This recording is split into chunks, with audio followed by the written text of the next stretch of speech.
Alright, so pretty much I submitted my music to Mykael, DJ Mykael V, for him to review it. And this is what y'all about to see. Yeah, that's the intro. I'm not gonna lie, I ain't never did this before. Mykael type of guy to greet you at the door with Yeah. the lasagna. I'm very hospitable. I'm not cooking for Parris, but I'm I ain't gonna lie, real talk. If somebody in my life, or not in my life, made me a fresh plate of lasagna. I'm not talking stove first. I'm not talking reheated. I'm talking fresh out the oven. Cheese all messy and gooey. And I'm, pause. But you know what I'm saying? If I'm like making plans with the homies, or like if I'm making plans with a friend and they like opening the door, and for one, the first thing I see is their jolly face with a plate of lasagna. That's best friend. Even more than that, that's a brother. That's a sister. That's whoever. You know what I'm saying? That right there, that changes lives right there. Bro, y'all should do that. Y'all should do that. That's funny. There's no way, brother. There's no way. I'm not doing that. I love you though. Maybe I show up with like yo, you want a bag of chips? That's considerate. No? Man, you should have gave me the Wi-Fi. You can't, yo, closed mouths don't get fed, chat. I've been using my own data for the last hour. Chat. That is crazy. Closed mouths don't get fed, chat. I'm tired of it. I'm sick of it. How much data costs? All right, Dylan Wave is in the chat, ladies and gentlemen. Dylan is next. This is called December in Charlotte. This is a Drake behind name for a song. All right. So here's the real context to the title of the song, because it was I took one little bar from the song and I made that the title. But the real reason why I came up with that in the first place is, hold up. All right. So peep this, right? The real reason why I named it December in Charlotte, y'all about to hear it. But I'm going to say this beforehand, because I'm going to put this into context a little bit, because I don't associate myself with Drake, respectfully. Who? I don't know. Anyways, the point is, on Christmas Day, 2025, Charlotte, North Carolina experienced record-breaking heat, with temperatures reaching an observed high of 79 degrees Fahrenheit. Brother, I'm talking Christmas Day, the middle of December, practically the middle of winter at that point. How is it that in Charlotte we had snow the first week of November, but then we get really into winter and it's 79 degrees on Christmas Day? And mind you, the next week, last week, it was cold. I'm talking freezing, bro. It was cold. But the middle of December, 79 degrees. December in Charlotte, I don't need a coat. That's why. That was why I named the song. Alright. Bro, it's like a time. It sounds like a timestamp, no? Working on simplicity. It's and a cry for help. A direct idea. Thank you for the critique of my first song I submitted a while back.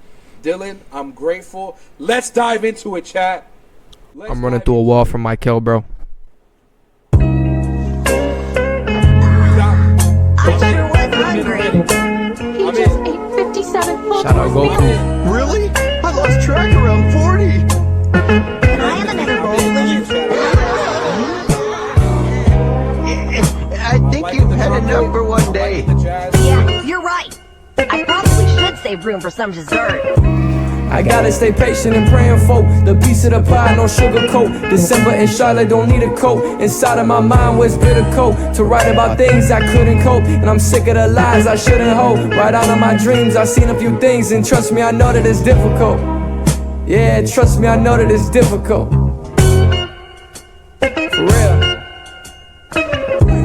You see my little hunger for change, I'm wanting that plate, that freedom to be who I am, and try to create this music and story that's true to me. And I'm killing that person I used to be, and I'm happily writing my eulogy. And I'm thankful to God that he's using me, so I can be part of no foolery. Nah, but I ain't no 10 for 10, and I got a passive intent, a product of doom, still villainous. All caps in a dot, who dealing this? All soul in my songs, you feeling it. Now you feeling it, yeah. You feeling it, yeah.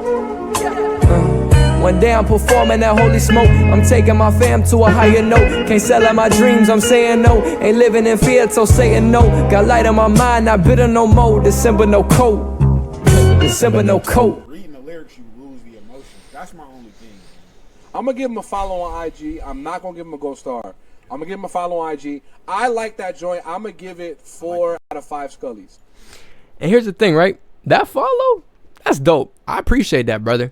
But man, I feel like it represents a lot of things for me personally, for me, and a lot of other people that are just kind of in a position where they just want to seek growth. They want to seek change. You know what I'm saying? They want to progress and move forward in what they want to do, to be honest. And I think, bro, starting the year off with this type of motivation where it's like, all right, I sort of get the nod of approval from the people that I respect and the people that I will take their criticism 100,000%, because for one, I look up to these people. You know what I'm saying? Mykael, I've met him a handful of times, and it's like I've taken pictures with him, meet and greets, whatever. And then I remember it was one specific time. It was last year, People We Became tour. I went up to him. I handed my CD to him, but it was like an old tape, right? It was just something I was putting together, just, you know, to get some out. And to be honest, I don't think he played it. I don't think he ever heard it. But if he did, that's cool. If he didn't, it's cool. Because for one, I wasn't entirely proud of that work. I wasn't entirely sure about it. And I sort of compare myself to back then, because I have seen where I've grown a lot, where I've become more confident, where I've become more focused on not being a perfectionist, but making sure that it is as good as it can be. My art, my music, myself, like all of it. And I think the reason why I look up to this guy is because, for one, he's so open to the community. He's so open to the people that really want change, the people that really want growth, the people that really want this criticism, because it's constructive, like it's good, it's beneficial, like that's biblical, like reproof and all that teaching, like everything that has to do with becoming something better than yourself, something different than yourself, all has to do with God. You know what I'm saying? And I feel like this guy has, ever since I've been a part of sort of this space, to be honest, because, you know, when I started making music, which is about 2 years ago, a little less than 2 years ago, I really wanted to move forward in a way that it was genuine to me, but more genuine to God, more genuine to my faith and everything. And sort of looking at his position and everything, and I'm like, okay, this is somebody I can learn from. This is somebody I can have conversations with. This is somebody I can trust that will help me, you know what I'm saying, in my own journey. And Mykael, bro, I appreciate you. You know what I'm saying? If you see this, if you know what I'm saying, whatever. But in Parris with the great advice, the great critique, and you know what I'm saying, moving forward, I feel like it's gonna be a lot of good things coming, specifically for myself, like personally, individually, and then like I want to start pushing content. I want to start pushing my project. I really want to start pushing the things that I've been trying to do. You know what I'm saying? I want to move forward, and then I feel like this is a great start to doing all that. And you know what I'm saying? Just expect more, bro. You know what I'm saying? I'm going to be annoying. I'm going to be like that annoying little kid, that annoying little brother, little cousin, whatever.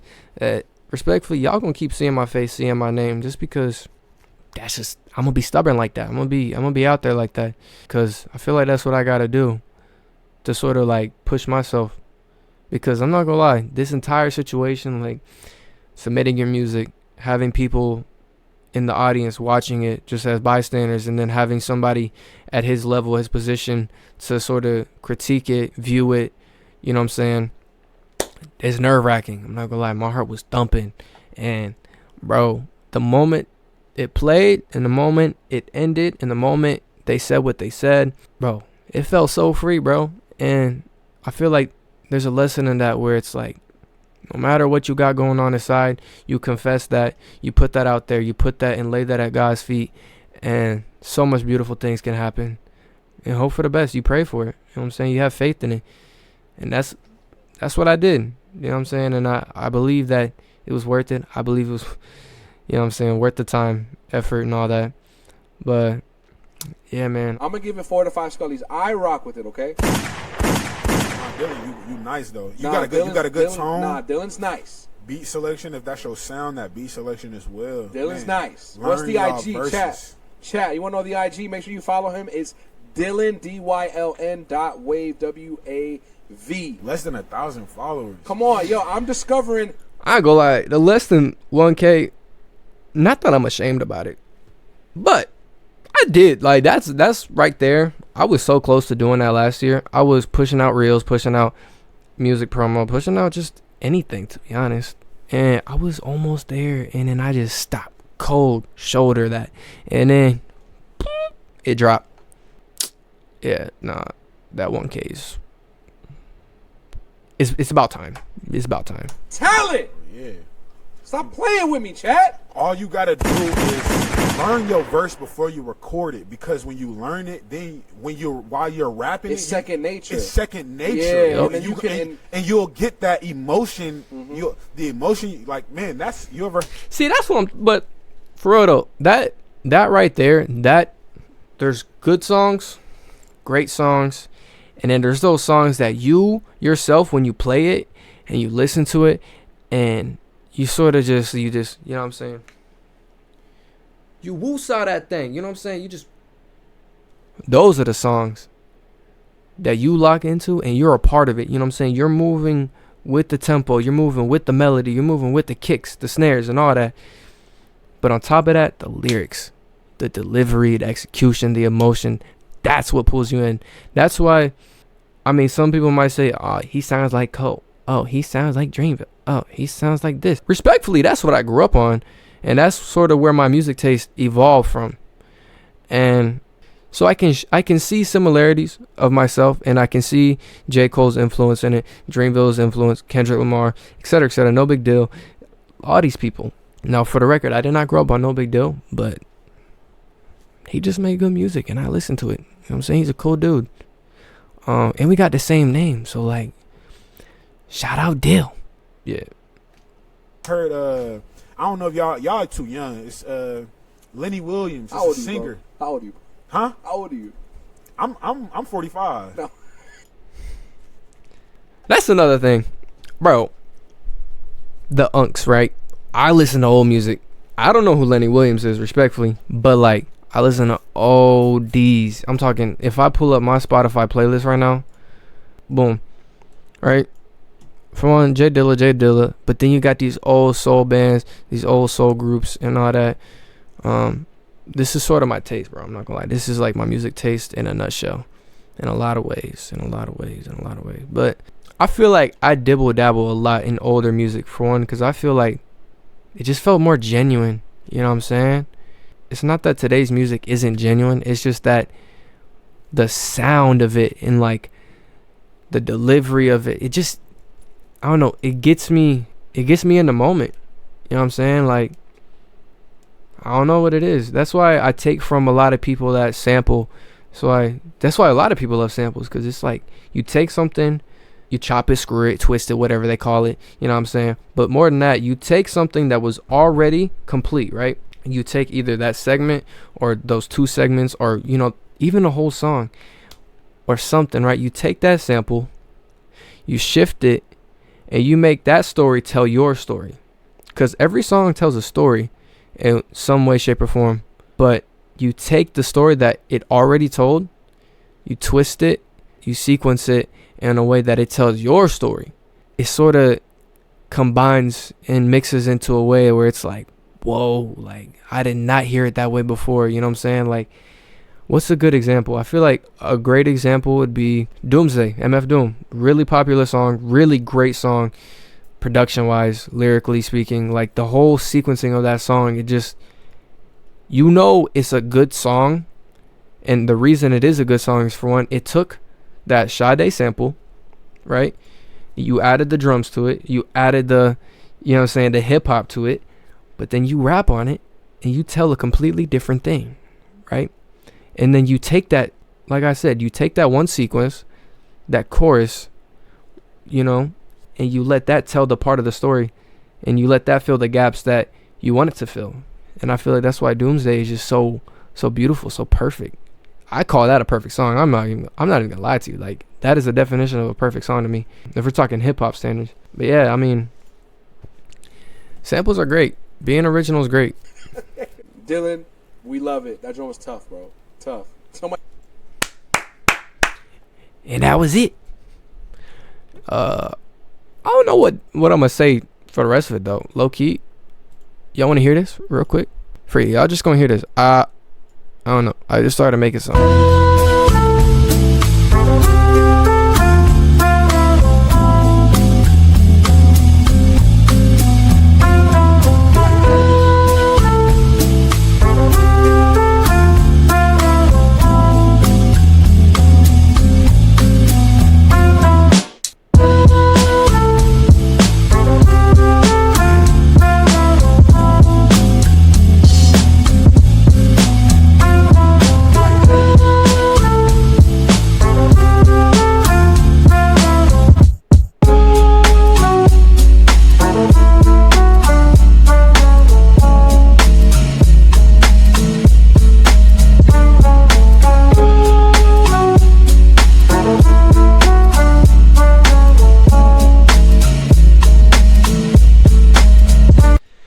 Respectfully, I feel like this is one of those songs you just get like, you just turn up. You know what I'm saying? Like when I finish this and when I write to it and when I make a video to it and when I do this to it and when I do that pause, that's that type of thing. Because I make relatively downbeat music, relatively calm music, relatively like, you know, some you just like, you know, you just sort of like, you sit back and like, yeah. But I feel like I have the ability to express a level of energy too, and I want to be able to showcase that on this beat. And respectfully, if y'all know ball, y'all know where this sort of idea could come from. If you really know ball.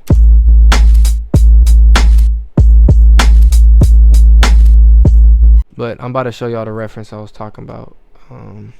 Okay, here we go.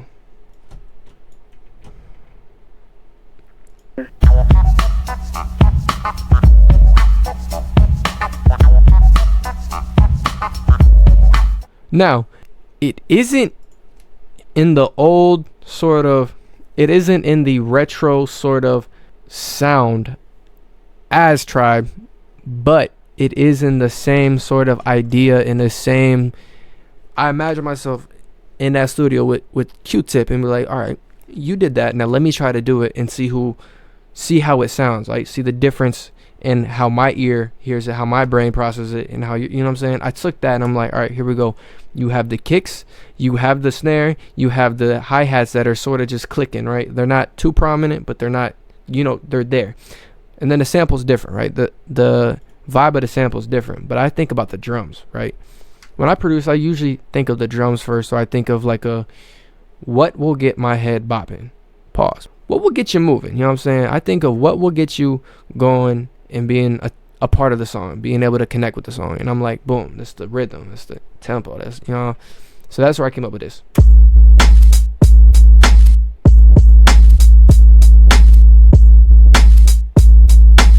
So yeah, I mean, I feel like I'm gonna start showing my productions now, you know what I'm saying? That's what I'm finna do. Okay. My mom wants me to take the trash out. I'm sorry, I gotta go, y'all. Shout out Mykael V.